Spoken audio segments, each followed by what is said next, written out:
वर्ष हम सब लोग बहुत ही उत्साह के साथ में इस पावन राष्ट्रीय पर्व को मनाते हैं और जो हमारे संविधान ने इस देश के लिए स्वप्न देखे थे, जो नीति और नियम तय किए थे, उन सभी पे हम लोग मंथन करते हैं, विचार करते हैं, चर्चा करते हैं, आत्मसात करते हैं, उसको स्मरण करते हैं। तो ये अपने आप में किसी भी लोकतांत्रिक देश के लिए एक बहुत बड़ा अवसर होता है। जबकि हम पूरी दुनिया में आज उथल पुथल देख रहे हैं, अलग अलग देशों में कहीं पे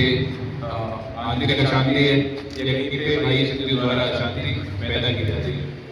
और वहीं पर हमारा ये प्यारा देश जो 1947 में आज़ाद हुआ, 1950 में संविधान को हमने अंगीकृत किया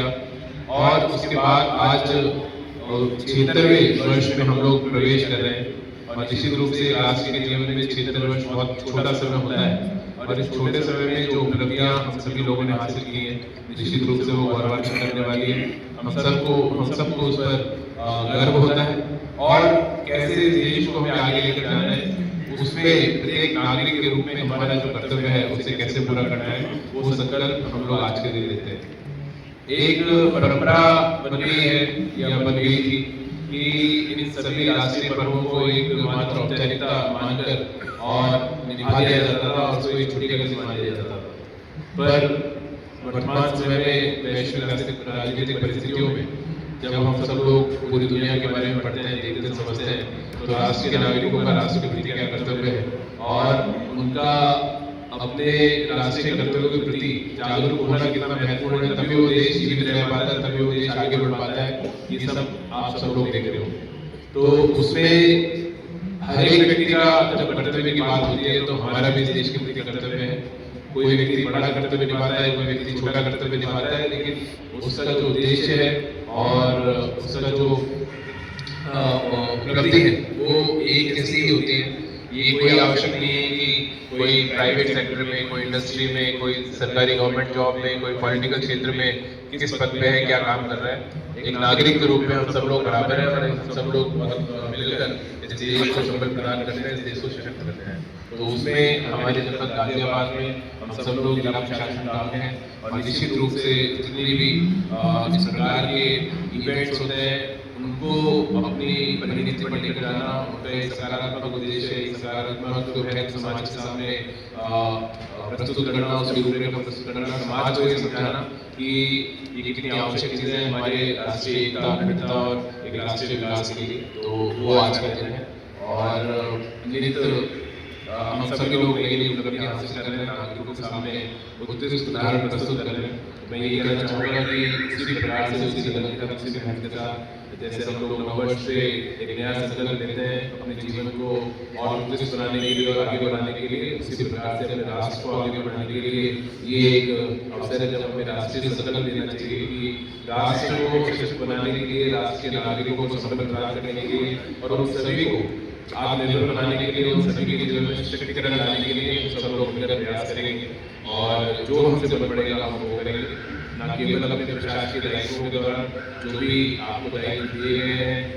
शासन द्वारा, सरकार द्वारा, आप सभी लोग गवर्नमेंट जॉब्स में, तो निश्चित रूप से हमारी जिम्मेदारी बढ़ जाती है और न केवल अपनी कार्यप्रणाली से बल्कि अपने आचरण से भी हमारी जिम्मेदारी बहुत बढ़ जाती है। क्योंकि लोग हमें देखते हैं किस प्रकार से हम लोग आचरण करते हैं, उसी प्रकार से शासन, सरकार, संविधान और उसकी व्यवस्थाओं के बारे में लोग आकलन करते हैं। तो ये बहुत आवश्यक है कि जो लोग शासकीय पदों पे हैं, जो लोग शासकीय सेवाओं में हैं, उनका आचरण उत्तम होना चाहिए, आम आदमी के प्रति संवेदनशील होना चाहिए, जो गरीब है, जो विपन्न है, उसके प्रति बहुत संवेदनशील होना चाहिए। उनकी आवश्यकता, उनको हमारी सबसे ज़्यादा आवश्यकता है और जब उस आवश्यकता का आकलन करते हैं हम सब लोग ईश्वर को मानते हैं, सब लोग अपने धर्म को मानते हैं और हमेशा एक बात जरूर पढ़ते हैं कि अगर आप लोग जीवन में आए हैं तो उसमें जिस भी व्यक्ति के जीवन में आप उजाला ला सकते हैं, जिस भी व्यक्ति के जीवन में आप सकारात्मक परिवर्तन ला सकते हैं, वो निश्चित रूप से लाना चाहिए। और वो कोई ऐसा नहीं है कि कोई रिटायरमेंट के बाद में या कहीं कोई हम दूसरे लोग में जाएंगे या दूसरे कहीं जगह पे जाएंगे या आराम से जब हमें समय मिलेगा तब हम चीज़ करेंगे। उसका मर्म ये है कि जो आप हर दिन काम कर रहे हैं उस काम के साथ वो जो ज्ञान आपने प्राप्त किया है गरीब आदमी की सेवा करने का, उस संकल्प को आत्मसात करते हुए हर दिन चलना है और उस दौरान जो भी ऐसे लोग आपके संपर्क में आते हैं जिनको आप संपर्क बना सकते हैं, निश्चित रूप से करिए। मैं खुद भी प्रयास करता हूँ कि इस चीज़ को अपने प्रशासनिक जीवन में फॉलो करूँ, प्रशासनिक जीवन में आगे बढ़ाऊँ। और कई बार कार्य व्यवस्था भूल जाते हैं, फिर अपने आप को याद दिलाते हैं कि नहीं, जो हमारी सेवा का मर्म है वो यही मर्म है कि कोई भी गरीब व्यक्ति हमारे पास आता है उसकी सेवा हमें करनी है। और केवल एक लिमिटेशन नहीं रखनी है कि ठीक है, कोई अगर सरकारी योजना किसी व्यक्ति के लिए है तो वहाँ तक उसको प्रदान कर दिया, बाद मना कर दिया।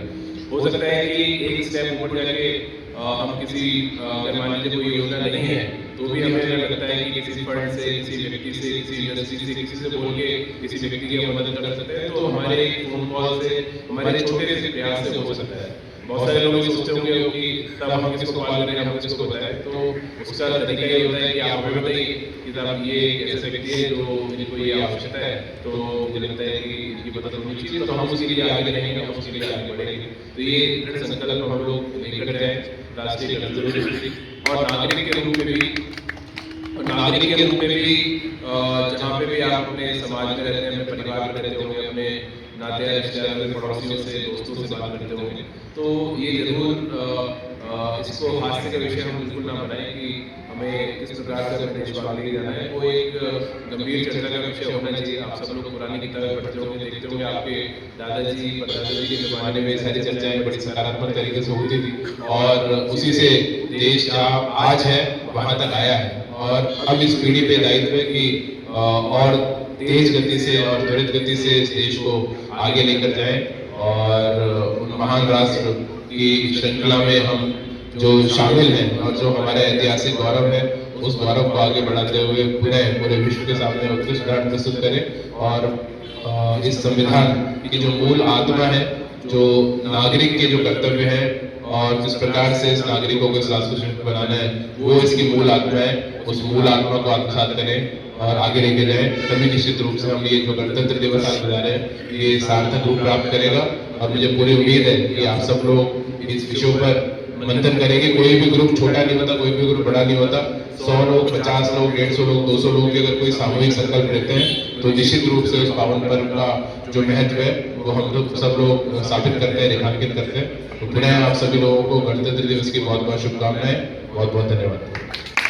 न्यूज लाइव टुडे की विशेष रिपोर्ट।